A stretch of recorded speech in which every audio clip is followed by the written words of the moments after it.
Buenos días con todos, hermanos. Amén. Sean todos bienvenidos a esta culto virtual. Vamos. Y autoridad,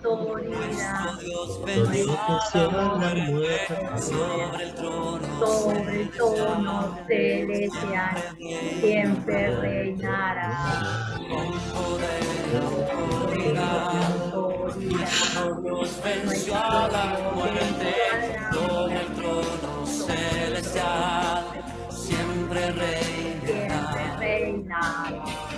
Sentado en majestad, suyo es el reino por los siglos y por la eternidad. Su luz de gloria brillará. Admirable, consejero, mi Dios consolador, eres digno de alabanza, príncipe de paz. Admirable, consejero, mi Dios consolador, eres digno de alabanza, príncipe de paz. Con poder y autoridad, nuestro Dios venció a la muerte, sobre la muerte, siempre reinará. Con poder y autoridad, nuestro Dios venció a la muerte, sobre el trono celestial, siempre reinará. Sentado en majestad, suyo es el reino por los siglos y por la eternidad. Su luz de gloria brillará. Admirable consejero, mi Dios consolador, eres digno de alabanza, príncipe de paz. Admirable consejero, mi Dios consolador, eres digno de alabanza, príncipe de paz.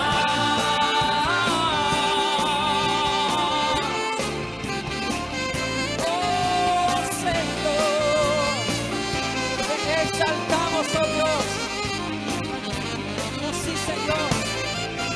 Admirable consejero, mi Dios consolador, eres digno de alabanza, príncipe de paz. Admirable consejero, mi Dios consolador, eres digno de alabanza, príncipe de paz. Admirable consejero, mi Dios consolador, eres digno de alabanza, príncipe de paz, príncipe de paz, príncipe de paz. Admirable.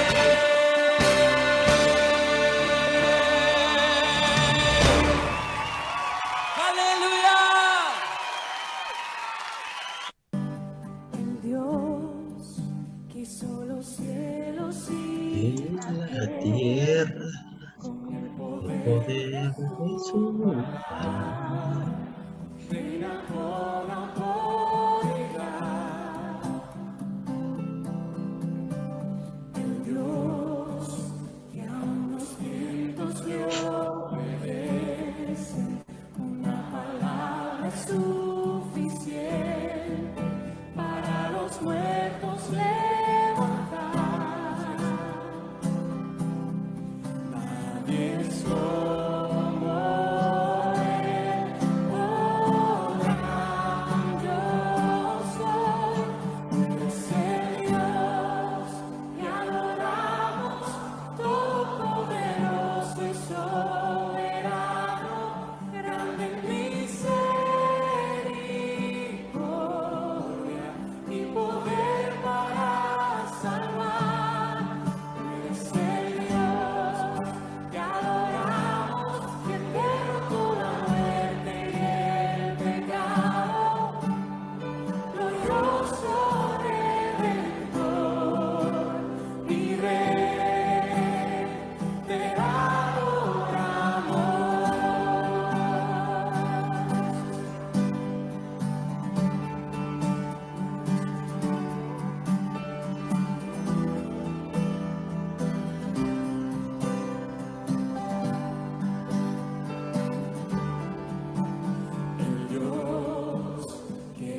Hermano, buenos días. Un abrazo fraterno a la distancia. Y seguimos. Hoy día tenemos un día muy especial. El tema también guarda relación con el deber cívico que vamos a cumplir hoy día. El tema de esta mañana es el rol del cristiano frente a su responsabilidad cívica, ¿no? Tengo el orgullo ese de ser peruano. Vayamos a la epístola a Tito, capítulo 3, versículos 1 y 2. Tito 3, 1 y 2. Pablo instruye a Tito, que es pastor en una iglesia en Creta, diciéndole lo siguiente: recuérdales que se sujeten a los gobernantes y autoridades, que obedezcan, que estén dispuestos a toda buena obra, que a nadie difamen, que no sean pendencieros, sino amables, mostrando toda mansedumbre para con todos los hombres. Pablo le dice, le instruye a Tito para que haga recordar, ¿no?, cómo deben comportarse los creyentes de la iglesia de la cual estaba a cargo en medio de esa sociedad. Y esa sociedad tenía algo muy particular que en este libro la define. En el versículo 12 del primer capítulo define cómo era esa sociedad. Pablo dice lo siguiente: uno de ellos, su propio profeta, dijo: los cretenses siempre mentirosos, malas bestias, glotones, ociosos. Esa era la característica, o sea, esa era de la sociedad en la cual Tito tenía que desarrollar, hacerle recordar a sus hermanos la forma en que debían comportarse. Pero yendo un poco más acerca de la responsabilidad cívica, hay un sociólogo que dice que ha escrito un artículo respecto a este tema sobre el civismo, la responsabilidad cívica.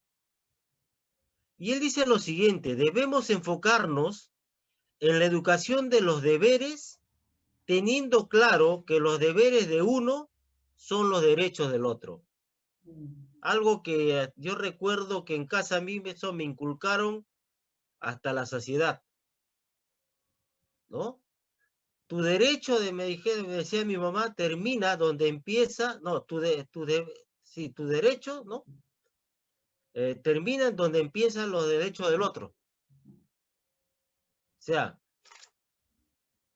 ¿qué es lo que pasa, por ejemplo, según este estudioso de la sociedad? Dice que cuando una sociedad se enfoca solamente, ¿no?, en inculcar los derechos a las personas, corre el riesgo esa sociedad, dice, de formar ciudadanos pasivos e indiferentes, pendientes de que los demás resuelvan sus necesidades.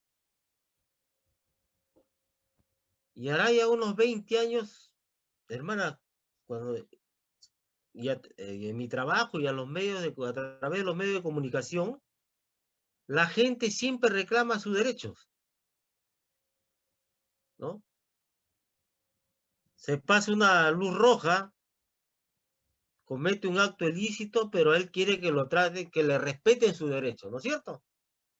Y él ha violado los derechos de los demás, pero así está la sociedad. Entonces, hermanos, este estudioso decía que cuando solamente una sociedad se enfoca en inculcar solamente los derechos en sus ciudadanos, corre el riesgo de formar ciudadanos pasivos e indiferentes, pendientes de que los demás resuelvan sus necesidades. De tal manera que con ciudadanos así la convivencia se torna insoportable y lo único que permite entendernos es la coincidencia de conveniencias. O sea, ya nos vamos para nosotros no nos va a importar el respeto, la consideración que merece la persona, sino solamente vamos a estar en grupos con los quienes coinciden nuestras conveniencias, nuestros intereses. espérate un ratito, Brigas. Dice, si bien es cierto que se adquiere la plenitud de derechos y deberes con la mayoría de edad, pero ser ciudadano se aprende, hermanos, ¿no? ¿Por qué? Porque un ejemplo de civismo es cómo se comporta la gente y cómo convive en sociedad. Se basa en el respeto hacia el prójimo, el entorno natural y los objetos públicos, buena educación, urbanidad y cortesía. Fíjese, ya, repito, se basa en el respeto hacia el prójimo, el entorno natural y los objetos públicos, buena educación, urbanidad y cortesía. Por tanto, el civismo se puede entender como la capacidad de saber vivir en sociedad respetando y teniendo consideración al resto de individuos que componen la misma, siguiendo unas normas de conducta y de educación que varían según la cultura, ¿no?, del colectivo en cuestión. Hermanos, esa es nuestra, hoy día, una de las, o sea, nuestro deber cívico hoy día, ¿cuál es? Todos los que tenemos que votar, tenemos que hacerlo. Tenemos que cumplir, ¿no? Y hay un montón de deberes que muchas veces nosotros he escuchado, por ejemplo, compañeros de trabajo que eran creyentes, ellos, por ejemplo, se creían al margen de respetar a las personas que estaban pues al mando de, ¿no?, de las comisarías, porque según ellos eran impíos, ¿no? No merecían el respeto porque eran corruptos, ¿no? Otra cosa también, que ellos hacían grupos y decían que ellos trabajaban juntos porque eran hermanos en la fe y ellos no podían trabajar con impíos porque eran corruptos. Y en ese tiempo en el grupo de los impíos estaba yo, ¿no? Bueno, yo decía, pues así será, ¿no? Así les enseñarán. Pero ahora que leo la Biblia, más bien uno debe estar cercano a alguien que está lejos de Dios para poder compartirle, ¿no?, verbalmente, y que vean pues el obrar de uno, ¿no?, cómo se comporta, cómo trabaja. Hermanos, pero en esa sociedad, como dije, tenía esa particularidad, destacaba, porque Pablo los menciona, lo describe de esta manera, repitiendo lo que un profeta o un estudioso de la sociedad de aquel tiempo dijo: los cretenses siempre mentirosos, malas bestias, glotones, ociosos. Cuando está hablando malas bestias, ¿no?, está hablando que son violentos. Violentos. Y no sé si ustedes se recuerdan que una vez llegó un pastor para un congreso misionero y tocó esto. Habló de las malas bestias y dijo, y los cristianos tienen que compartirles las buenas nuevas para que el Espíritu Santo los convierta en buenas bestias, ¿no es cierto? Y eso no es nada sencillo. Pero hermanos, la Biblia nos dice que los creyentes debemos obedecer a las autoridades. Debemos ser amables con todos los hombres, ¿no?, recordando que nosotros somos salvos por la gracia de Dios, no por haber tenido algún mérito ante el Señor. Si bien es cierto que nuestra mirada, nuestra confianza está dirigida a lo celestial, y esperamos con gozo el día de la aparición de aquel que nos compró con su propia sangre, no debemos olvidar jamás nuestro deber aquí en la tierra. El mensaje cristiano será falto de efectividad a menos que, en obediencia a lo que dijo el Señor Jesús, los creyentes den al César lo que es del César y a Dios lo que es de Dios. El ser ciudadano del cielo no le impide cumplir como ciudadanos en este mundo.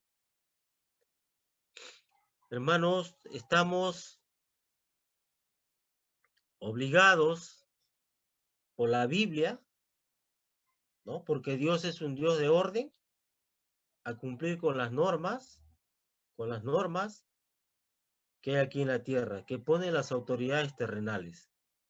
Si bien es cierto que estamos de paso porque somos peregrinos y que todo este mundo está en manos del maligno y ha sido condenado por Dios, pero eso no es incompatible que nosotros tengamos que asumir nuestras responsabilidades. Y aquí vamos a ver qué es lo que le debe hacer recordar Tito a sus congregantes, a la iglesia de Creta, a los que congregaban en la iglesia de Creta. El primer punto le dice que se sujeten a los gobernantes y autoridades. Y jupotazo, que es una palabra que se sujete, en aquel tiempo era una frase militar que implicaba obedecer la autoridad,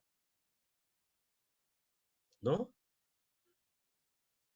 Y autoridad quiere decir autoridad delegada. Dios ha delegado autoridad en los hombres. Ha delegado autoridad en el Padre, ha delegado autoridad en los maestros, en los funcionarios, ¿no? Etcétera. Ellos ha delegado autoridad en el presidente de la República, en los ministros, en los congresistas, en las autoridades políticas, civiles, militares, policiales y eclesiásticas. ¿Para qué? Para que cumplan su trabajo, para que no cunda el caos, para que no vivamos en medio de una anarquía. Y Romanos 13:1 dice: sométase toda persona a las autoridades superiores, porque no hay autoridad sino de parte de Dios, y las que hay por Dios han sido establecidas. Sométase toda persona, dice, a las autoridades superiores, porque no hay autoridad sino de parte de Dios, y las que hay por Dios han sido establecidas. Nuevamente esta palabra jupotazo acá significa someterse, ¿no? A las autoridades, quienes con la autoridad delegada por Dios van a realizar su trabajo. En Daniel 2:21 dice: Dios es el que coloca a las autoridades. ¿Se acuerdan ese versículo que dice: quita reyes y pone reyes? Cuando el profeta Daniel le dijo al rey Nabucodonosor, él es el que quita reyes y pone reyes, porque él estaba aturdido, turbado por el sueño que había tenido. Hermano, Dios es un Dios de autoridad y defiende la autoridad, la del padre, la del maestro, la del funcionario. Y recordemos que este versículo dice: no hay autoridad sino de parte de Dios.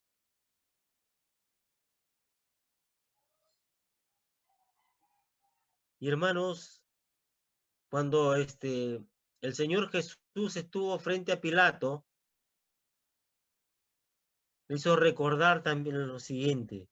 Le dijo: no tendrías ninguna autoridad si no te fuera dada de arriba. O sea, el Señor se sometió a la autoridad de Pilato, pero le hizo recordar que esa autoridad no era de él, sino que esa autoridad venía del cielo. Y refiriéndose a las autoridades en Romanos 13, versículo 4, Pablo dice: porque es servidor de Dios para tu bien. Por lo cual no cabe duda que un día estas personas en las cuales Dios les ha delegado su autoridad, le darán cuenta del uso que ellos hayan hecho de la autoridad que Dios les ha concedido. Como segundo punto, hermanos, dice que debe recordarles que obedezcan. O sea, además de sujetarse a la autoridad, los cristianos deben obedecer, aunque sea injusta. Para eso hay canales, para hacer los reclamos. ¿Por qué, hermano? Porque el creyente es una persona que obedece a las autoridades, respeta las leyes y no se opone a las autoridades. En Romanos capítulo 13, versículo 2 dice, el que se opone a las autoridades resiste a Dios.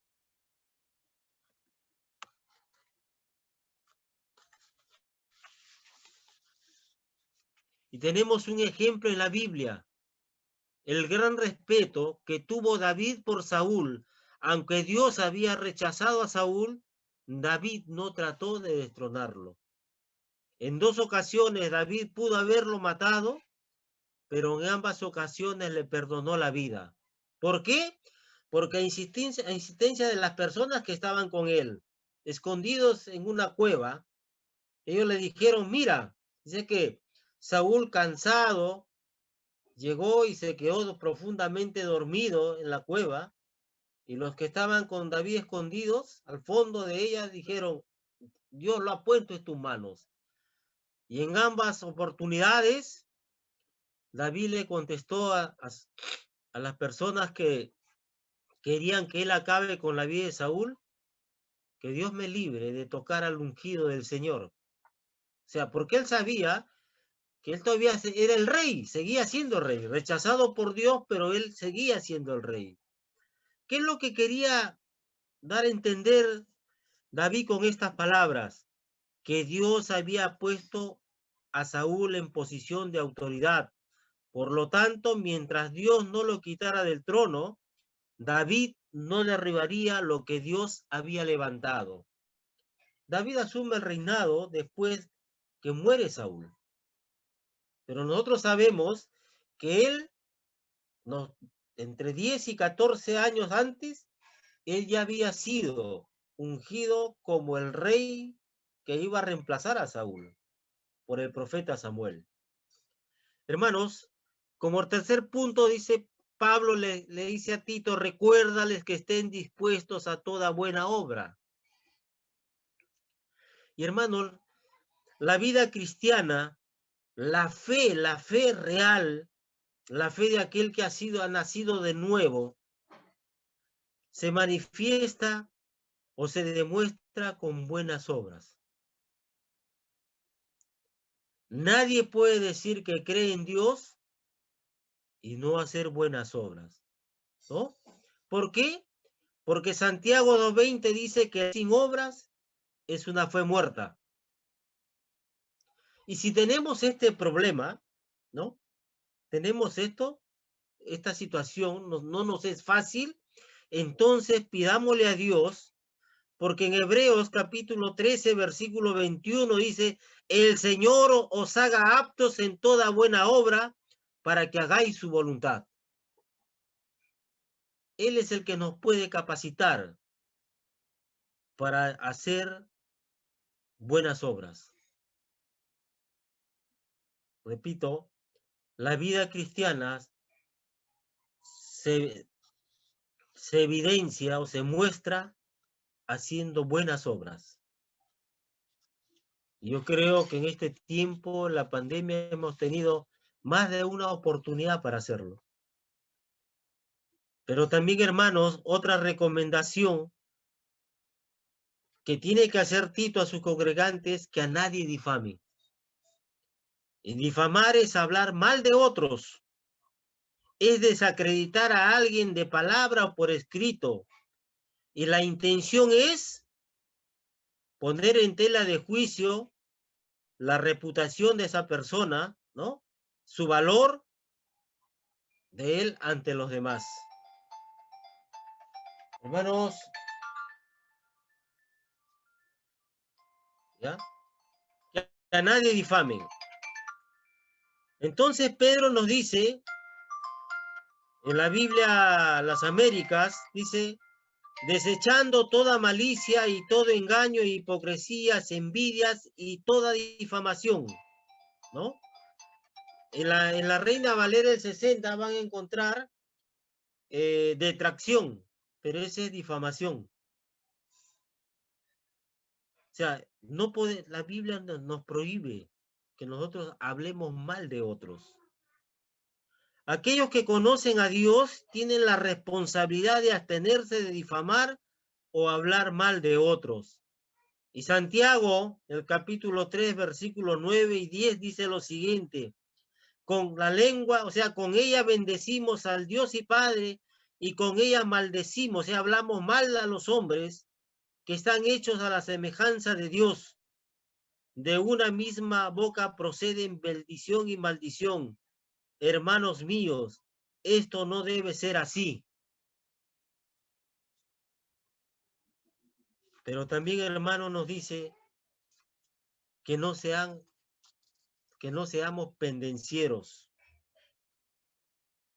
¿Y quiénes son los pendencieros? Los propensos a las riñas o a las contiendas, ¿no?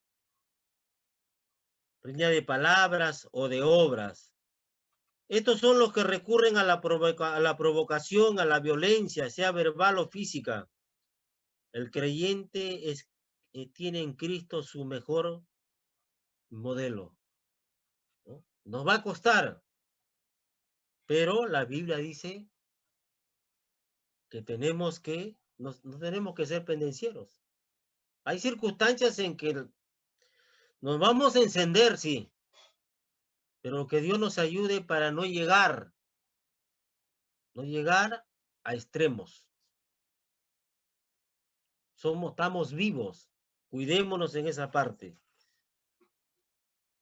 La injusticia, el abuso, indigna. Y si a usted la injusticia, el abuso no le indigna, entonces le recomiendo que se tome su pulso espiritual. Sí, pero no llegar a extremos. Porque en Proverbios 23 dice: honra del hombre es dejar la contienda, mas todo insensato se envolverá en ella. No llegar a extremos. Si hay casos que no se pueden solucionar, entonces para eso están las autoridades. Para eso están las autoridades. Si se trata entre creyentes, pues se va, ¿no es cierto?, a sus autoridades inmediatas, que es el pastor, su liderazgo. Y si no se puede arreglar, si no es creyente, a las autoridades, ¿no es cierto?, para que ellos le hagan entender que no puede proceder de esa manera. También Pablo tenía que recordarles que sean amables, sean moderados, afables, complacientes, afectuosos, ¿no? Gentil, cortés, servicial. Fíjense. Y eso es algo que requiere que trabajemos en nuestras vidas. Hermanos, la justicia y el amor de Dios son para todos y requiere que tratemos a los demás con justicia y bondad. A los ojos del Señor todos somos valiosos. Jesús murió en la cruz por amor a los padres, a los hijos, a los siervos, a los amos y por amor a toda la humanidad. Tratemos a todos con respeto y honor. En Filipenses 4:5, Pablo les decía que vuestra gentileza, o sea, vuestra amabilidad, sea conocida por todos. Y nosotros sabemos por la lectura de la Biblia que los hermanos de Filipo eran muy generosos. Pero Pablo dice que vuestra gentileza sea conocida por todos. Y como último punto, hermano, dice que muestren mansedumbre para con todos los hombres. Y la mansedumbre, hermano, ¿sabe qué es? No responder de la misma manera con que nos atacan. No responder de la misma forma. Y eso es el comportamiento interior. El creyente piadoso, o sea, el creyente que vive conectado con el Señor, el creyente que busca todos los días su rostro, que lee su palabra, que ora y que lo tiene en cuenta, ¿sabe qué, hermano? Es manso. Eso no quiere decir que no va a tener esa reacción natural que causa el impacto de ciertas cosas. Pero no va a contestar de la misma manera.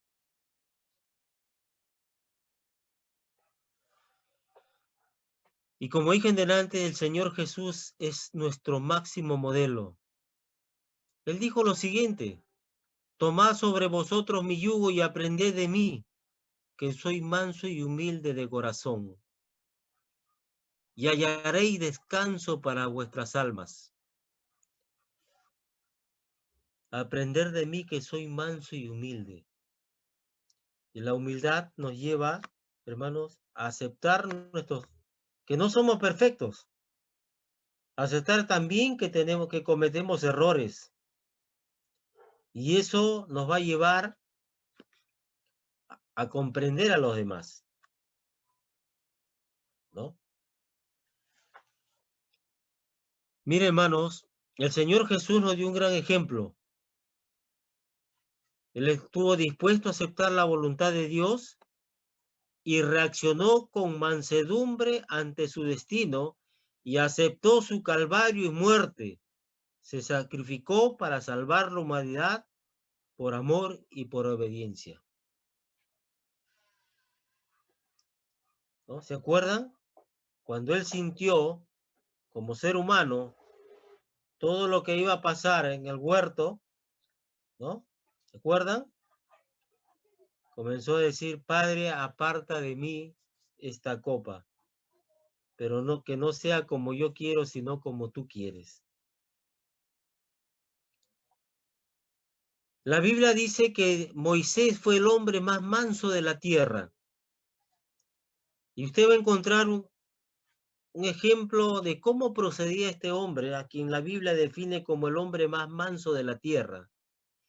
En Números, capítulo 14, versículo 5, cuando el pueblo se le rebeló, ¿no?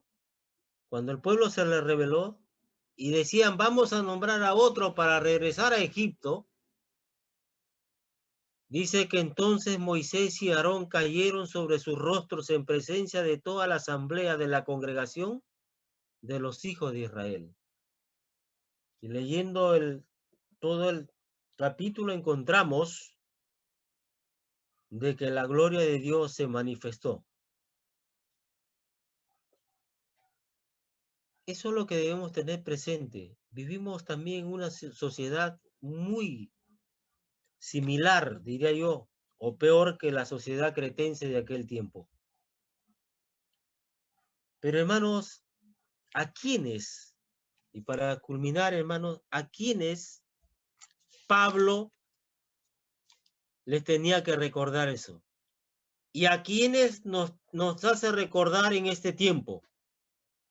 Porque Pablo no le está pidiendo esto al que viva de esta manera, al que está lejos de Dios, al que no conoce a Dios, al que vive como quiere, no. Pablo le está diciendo que deben vivir de esta manera, capítulo 3, versículos 4 y 5. Pero cuando se manifestó la bondad de Dios, nuestro Salvador, y su amor para con los hombres, nos salvó, no por obras de justicia que nosotros hubiéramos hecho, sino por su misericordia, por el lavamiento de la regeneración y por la renovación en el Espíritu Santo. En otras palabras, Pablo le está diciendo que deben vivir o que debemos vivir de esa manera todos aquellos que hemos nacido de nuevo. Todos los que han nacido de nuevo. ¿Para qué? Para que nuestro mensaje sea creíble, para que a través de nuestras vidas puedan ver, ¿no?, lo que nosotros le compartimos. Imagínese usted que una persona que se dedica a consumir bebidas alcohólicas hable del poder transformador de Dios. ¿Usted cree que alguien le creerá?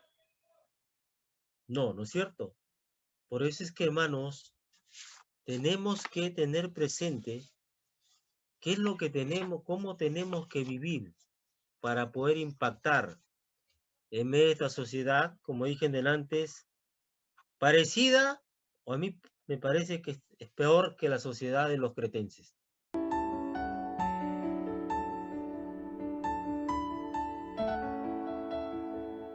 Hermanos, Pablo escribió a los Corintios de la siguiente manera: porque yo recibí del Señor lo que también os he enseñado, que el Señor Jesús, la noche que fue entregado, tomó pan y habiendo dado gracias, lo partió y dijo: tomad, comed, esto es mi cuerpo que por vosotros es partido, haced esto en memoria de mí.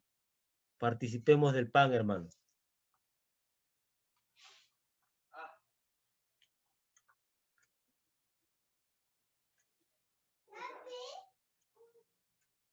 Asimismo, tomó también la copa después de haber cenado, diciendo: esta copa es el nuevo pacto en mi sangre. Haced esto todas las veces que la bebiereis en memoria de mí. Así pues, todas las veces que comieren este pan y bebiereis esta copa, la muerte del Señor anunciáis hasta que Él venga. Participemos de la copa, hermano.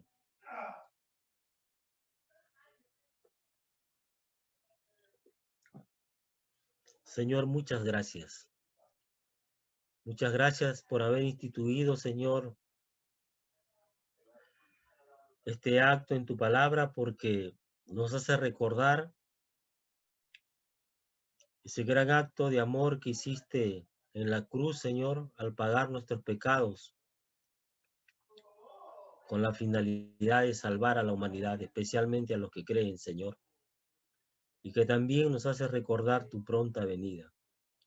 Te rogamos que nos guíes y nos ayudes a estar preparados, Señor, en el nombre de Jesús. Amén.